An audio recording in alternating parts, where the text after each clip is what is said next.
শাহরুখ খান, যিনি বলিউডের কিং খান নামে পরিচিত, বিশ্বের অন্যতম জনপ্রিয় ও সফল অভিনেতা। তিনি তার অভিনয় দক্ষতা ও অসাধারণ ক্যারিশমা এবং মানবিক কাজের জন্য কোটি মানুষের হৃদয় জয় করেছেন। তিনি ফিল্ম ক্যারিয়ারের পাশাপাশি ব্যবসায়িক ক্ষেত্রেও সফল। শাহরুখ খানের সেরা 3টি হিট সিনেমার নাম ও আয়ের হিসাবে সবার উপরে অর্থাৎ 1 নম্বরে আছে পাঠান। শাহরুখ খানের পাঠান ছবিটি 2023 সালে মুক্তি পায়। এটি শাহরুখ খানের সর্বকালের সর্বোচ্চ আয়কারী ছবি। যশ রাজ ফিল্মসের স্পাই ইউনিভার্সের অংশ ছিল এই ছবিটি।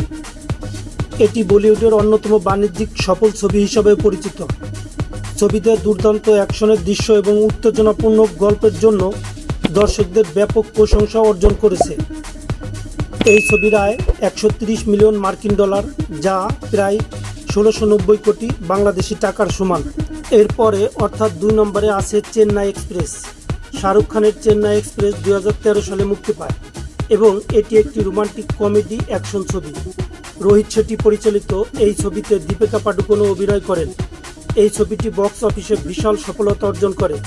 ছবির কাহিনী মজাদার, রোমাঞ্চ ও দুর্দান্ত অ্যাকশনের দৃশ্য রয়েছে। এই ছবির আয় 70 মিলিয়ন মার্কিন ডলার, যা প্রায় 910 কোটি বাংলাদেশি টাকার সমান। 3 নম্বরে আছে দিলওয়ালে। শাহরুখ খানের দিলওয়ালে 2015 সালে মুক্তি পায়। এটি একটি রোমান্টিক অ্যাকশন কমেডি চলচ্চিত্র যা রোহিত শেট্টি পরিচালিত। ছবিতে কাজল, বরুণ দেওয়ান এবং কীর্তি সাননের মতো প্রতিভাবান অভিনেতারা অভিনয় করেছেন। এটি শাহরুখ কাজলের জনপ্রিয় জুটির দীর্ঘদিনের পরের রূপালী পর্দায় প্রত্যাবর্তন। গল্পটি প্রেম, পারিবারিক দ্বন্দ্ব এবং মজার পরিস্থিতির উপরে নির্মিত হয়, যা দর্শকদের মনে জায়গা করে নেয়। দিলওয়ালে বক্স অফিসে সফল হয় এবং এর সঙ্গীতও ব্যাপকভাবে জনপ্রিয়তা অর্জন করে।